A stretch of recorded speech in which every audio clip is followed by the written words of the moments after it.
المدارس. للأسف الشديد هنبدأ بيها تاني وتالت، لأن أتوبيس المدرسة هو جزء من الحياة اليومية لكل بيت. كل بيت عنده أولاد، عنده بنات، بالتالي عنده أتوبيس مدرسة. الأتوبيس عشان ينقل الأطفال والنشء والتلاميذ، ينقلهم من البيت إلى المدرسة ويعود بهم، يعني وسيلة انتقال للمستقبل وللتعليم.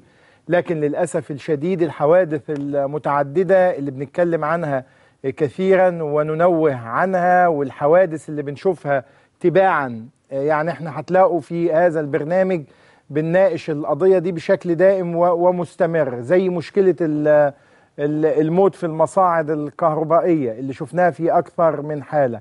أتوبيس المدرسة تحديدا، لأنه احنا بنتكلم دلوقتي هتلاقوا كل بيت أتوبيس المدرسة جزء من حياته، ميعاده في الصباح وميعاده بعد الظهر مع العودة، بيتحول إلى جزء أساسي من الحياة اليومية للمواطنين. هل يمكن أنه يتحول إلى كابوس مخيف بهذا الشكل وتتعدد الحوادث؟ كان لابد أن أنا أبدأ بالواقعة دي عشان نحذر تاني وتالت كل المعنيين بهذه القضية، والمعنيين بيها هتلاقي فيها الجميع من المدارس للوزارات المعنية، للأتوبيس نفسه وسواقين الأتوبيس والمشرفين على الأتوبيس، للعائلة نفسها اللي لازم انها تتابع وتشوف وسيلة انتقال أولادها وأطفالها آمنة ولا لا. تخيلوا الحادثة اللي هنشوفها، البنت في فتحة داخل الأتوبيس، سقطت خلود من هذه الفتحة ودهسها الأتوبيس. للأسف الشديد ضحى، للأسف الشديد الحادثة اللي احنا بنتكلم عنها اتكلمنا عنها كثيرا بس بأشكال مختلفة، يعني هتلاقوا السيناريو مختلف إلى حد ما، لكن كلها متعلقة بأتوبيس المدرسة. تعالوا نشوف هذه الواقعة اللي للأسف الشديد اضطر إلى أن أنا أبدأ البرنامج بيها. تتلاشى كل القضايا أمام الاهتمام بقضايا أطفالنا اللي لازم نحميهم. واللي شوفوا بقى لما نتخيل أن الأتوبيس المدرسة اللي بينقلهم للمستقبل وبينقلهم إلى الحياة والتعليم يتحول إلى نعش يحملهم بشكل دائم بسبب الحوادث المتعددة.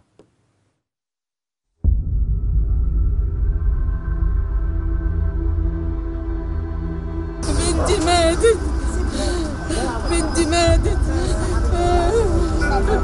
بنتي ماتت، ضحى ماتت. انا الصبح انا كنت قاعده على الكرسي، وهي قعدت في الكرسي اللي ورايا، والكرسي اللي ورايا تحت الكرسي في فتحه كبيره بتوصل على الشارع على طول، فهي وهو بيفرمل قامت هي وقعت، فبنت قاعده جنبها في الكرسي التاني الناحيه التانيه، فقامت بتقول لي الحقي اختك وقعت. قمت انا نزلت بسرعه ماسكاها، كانت منزله دم من مناخيرها ومن ودانها وكانت عينيها طالعه لبره.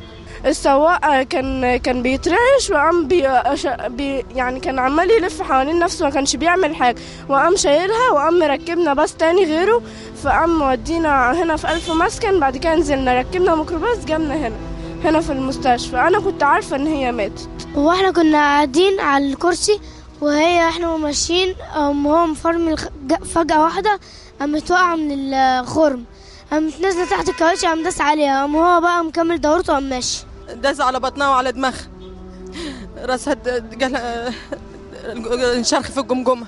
العجلتين داسوا عليها، العجلة الخلفية أدت إن البنت توفت في ساعتها. مين اللي هيتحاسب على الكلام ده؟ ومين اللي هيحاسب الناس دي؟ والمرور بيرخص ازاي؟ اهمال صاحب الاتوبيس، يعني هو بياخد مني اجره وبياخد من ده وبياخد من ده شهريه وبياخد من ده شهريه، فما بجاتش على حته صاجه مثلا 10 20 جنيه تعملها، لكن انت تسيبها ليه؟ ومن اول السنه والناس يعني مش عارف الواحد يقول ايه. يعني الراجل مشرف خدها وجري بيها، طب انت مشرف على ايه؟ انت مشرف عشان تاخد مني فلوس بس؟ ازاي عربيه بتشيل اطفال تبقى رخصتها منتهيه وسواق مبرشم او او شارب. ازاي؟ بأنهي منطق بيقول الاسلام بيقول ايه؟ والسواق مش لاقيينه، ولا الميكروباص ولا صاحب العربيه، هربانين. زي ما عمل معاها كده يشوف عياله زي ما شافها كده. يا رب حسبنا الله ونعم الوكيل فيه. بيهرب ليه؟ هو بيهرب ليه؟ ما لازم يشوف العيله الطفله الصغيره دي مرميه تحت العربيه ويسيبها ويمشي.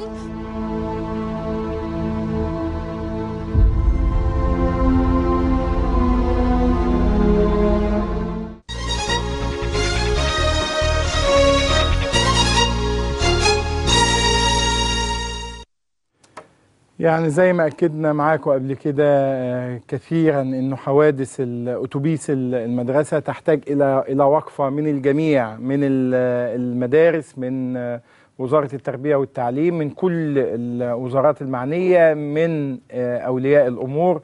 الحوادث أصبحت متعددة، ولا أتخيل أبدا أن في أتوبيس هينقل أطفال في فتحة يمكن أن تسقط منها طفلة.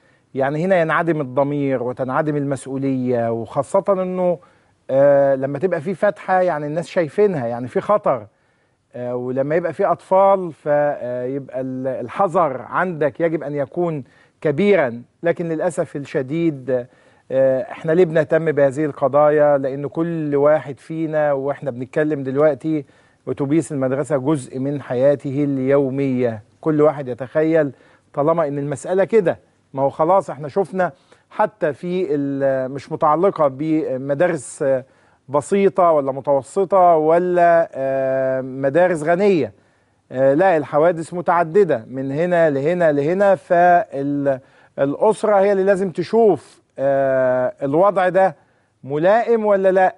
بالإضافة كمان يعني احنا قلنا وزارة النظام الاجتماعي كانت قالت انها هتعمل كشف للسائقين، ده قضية تانية، لأن في عدد كبير من سائقي أتوبيسات المدارس كان بيتضح أنهم